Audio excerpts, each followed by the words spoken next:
Good morning. Today is Tuesday, March 23rd. We are on day 2 of the miracles of Jesus Christ. Today's blessing I dedicate to our youngest monstrosity, Cole.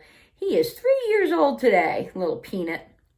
Now, yesterday I talked to how it took us to get into Israel and the different things that we went through to set up this time of our tour of Israel. But today, although it's our second day physically in the country, it's really our start of the 7-day tour that we will do.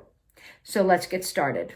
Dear Diary, we are having a busy day today. Already at 7:15 a.m., Natalie and I walked behind the hotel to the Sea of Galilee. We wanted to stick our feet in the water.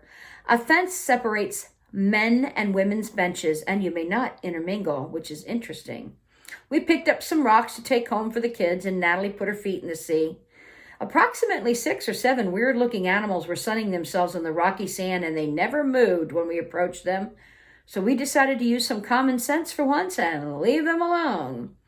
Later, we found out they're called rocky rabbits, and they're all over the country. They look more like a groundhog than a rabbit, but that's what they're related to, our United States bunnies. However, they're bold. They would stare Natalie down when she tried to approach them, so it freaked her out. It was funny to see her get so scared of a rabbit. We had such an inspirational flight into Israel yesterday and then last night in the hotel. It's hard to imagine what will happen today. Our 2 bennies showed up bright and early, and they took us to a dock in the Sea of Galilee. Now, although we were already on the Sea of Galilee at our hotel, we were going to a different area, and it took us about an hour by bus to get to the docking area. We've already learned not to drink too much water, even though we are in a desert. There's no bathrooms on these buses, although they're as large as our tour buses in the States. And we're charged the approximate of 10 to 25 cents every time we need to use bathrooms that are only located at the tourist stops. And every time we enter the bus, Benny, the TG, which is short for tour guide, hands us a complimentary bottle of water. He has to get a kickback at these tourist spots for every time we have to use a shekel to go to the potty. Smart marketing for sure. At the Sea of Galilee dock, we see a ship that looks like it came right out of Cecil B. DeMille's Bible movie, The 10 Commandments. And frankly, it was so overwhelming to realize that Jesus Christ sat in a ship just like this many times as his disciples fished all those thousands of years before. Our boat guide for this tour is very sweet, very helpful.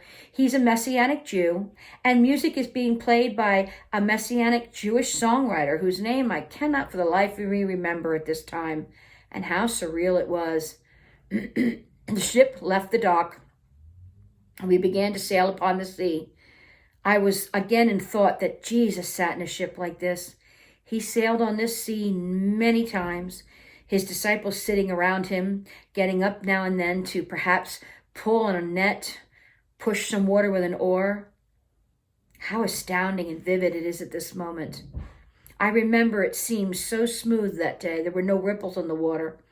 A large fishing net was decoratively placed alongside of the ship, strictly for aesthetics. This ship is a tourist ship. They don't use it to fish any longer. And we sailed all that morning into the very early hours of the afternoon, for we had to go many more places.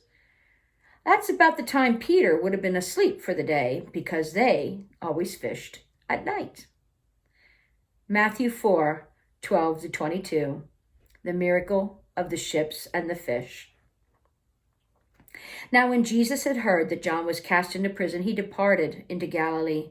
Leaving Nazareth, he came and he dwelt in Capernaum, which is upon the seacoast, in the borders of Zebulun and Naphtali, that it might be fulfilled which was spoken by Isaiah the prophet, who said, The land of Zebulun and the land of Naphtali, by the way of the sea, beyond Jordan, the Galilee of the Gentiles. The people which sat in darkness saw great light, and to them which sat in the region and shadow of death, light is sprung up. From that time Jesus began to preach and to say, Repent, for the kingdom of heaven is at hand. And Jesus, walking by the Sea of Galilee, saw 2 brothers, Simon he called Peter, and Andrew his brother. They were casting a net into the sea, for they were fishermen. And Jesus said unto them, Follow me, and I will make you fishers of men. And straightway they left their nets, and they followed him. Going on from there, he saw two other brothers, James, the son of Zebedee, and John, his brother, in a ship with Zebedee, their father, mending their nets. And he called them. And they immediately left the ship and their father, and they followed him. Now, the quote used in that passage, which is from Isaiah 9, verse 12, says, "Nevertheless, there will be no more gloom for those who were in distress. In the past, he humbled the land of Zebulun and the land of Naphtali, but in the future he will honor Galilee of the nations by the way of the sea beyond the Jordan. The people walking in darkness have seen a great light. On those living in the land of deep darkness, a light has dawned." So that we can understand what's happening here, Jesus has already been baptized by the Baptist, John the Baptist, in the River Jordan, and then he spends 40 days and nights being tempted by Satan while in the desert, preparing for his ministry to start here on earth. We were in Capernaum, and we'll talk about that another day, but just for now, we're going to reference Jesus' time in this small fishing village. It's a beautiful spot to visit. It's in ruins, but they've made those ruins into a tourist spot. So it's not commercialized. It's still ruins, just with places to sit, and you can get pamphlets, and you can see little signs here and there that kind of direct you. We're in the land of Zebulun and Naphtali, and it's the land that they received, these two tribes, after they fought the battles with Joshua as their leader. It's also called the Northern Kingdom, or Israel, as opposed to Judah, which is more to the south of the country, at least during the time of Jesus. Jesus is also fully aware that doing this, he is fulfilling prophecy of Isaiah 9. And it makes me think of all of us, the Gentile population, for we were once in great darkness, but we have seen a great light. And on our darkened lands and shores in the United States, a great light has dawned. Capernaum was Peter's hometown, so he was fishing, of course, just off the shore. Jesus saw Andrew and Peter. He tells them to follow him, and he will make them fishers of men. Now, Matthew's story, he uses a Greek word called poioio. It is not making someone do something, but rather including them into a wonderful creation, like a wonderful dinner or a work of art. So Jesus wasn't telling them, you're going to do it, I'm going to make you. He's saying, I will make you, in that he was inviting them to have part in this exclusive club where he would only have 12 of his dearest and most intimate friends in every aspect of his life, the men that we know as the 12 disciples. And he was giving them the opportunity to make artwork by changing the lives of men and women with the gospel of Christ. Now, there's a difference between Matthew's storytelling and Luke's. Luke's is a little more detailed, and it's just, again, a similar, it's just the fact that the two men had different writing styles. I've read that we're in the book of Matthew, but Matthew had not yet met Christ. He was not a fisherman. He was a tax collector. The Lord meets Matthew later. But Matthew got this story from one disciple, and they believe that all the Luke's stories came from Paul, because Paul always said he had a perfect understanding of Christ. But it's the same story. It's just told from the eyes of two different people. And as is so often, just like when you're at a concert, everybody sees a different thing because things compel our eyes to different things. And so Luke's version tells us that Jesus stood on the lake and he saw two ships standing side by side. And there were no fishermen in them at the time. So he got into the one ship and he asked Peter to push out a little bit so he could speak to all the people on the beach that were crowding Jesus to hear his words. After he was done speaking, he says to Peter, launch your ship out and put your net down. And Peter says, Master, we toiled all night. We haven't gotten one fish. However, at your word, I will do that. So they push out and Peter lets down his nets, and immediately, instantaneously, the nets are full of fish and they begin to sink Peter's ship. So he hollers out to James and John, who are in the other ship, come and help. And they push out and they go and help him. And these nets of fish, there's so many, it begins to sink both ships. And at that moment, Simon Peter falls at Jesus' feet and says, depart from me, for I am a sinful man, O Lord.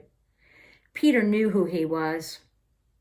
He was astonished, and all were with him at the draught of fishes which they had taken after a whole night of not catching so much as a fish. So it was Peter and his brother Andrew and James and John, the sons of Zebedee. They began to follow Jesus at that moment, for Jesus said to Simon, "Fear not, from henceforth thou shalt catch men." The men brought their ships to land. They forsook all and they followed him. I love that. At that point, they brought their ships back to land. They finished up for the day. They took care of the families that needed the fish for income and food. But at that point, they left the work behind because they were going to start a new work with the Lord Jesus.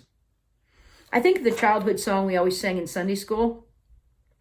I will make you fishers of men, fishers of men, fishers of men. I will make you fishers of men if you follow me. Well, there's only one I'm going to follow, and that is the Christ, the one who walked along the shore of Galilee and drew a bunch of dirty, hard-working fishermen, as well as many women who also followed Christ everywhere they could to serve him and to take care of his disciples, to make sure that food was brought to them and clothing, and when their sandals wore out. That is the one whom my heart will serve, and I am grateful to be included in his ministry. Tomorrow we'll continue with technically day 1 of our tour, although it's day 2 in Israel. May the Lord bless you and keep you. May he make his face to shine on you and give you his great shalom.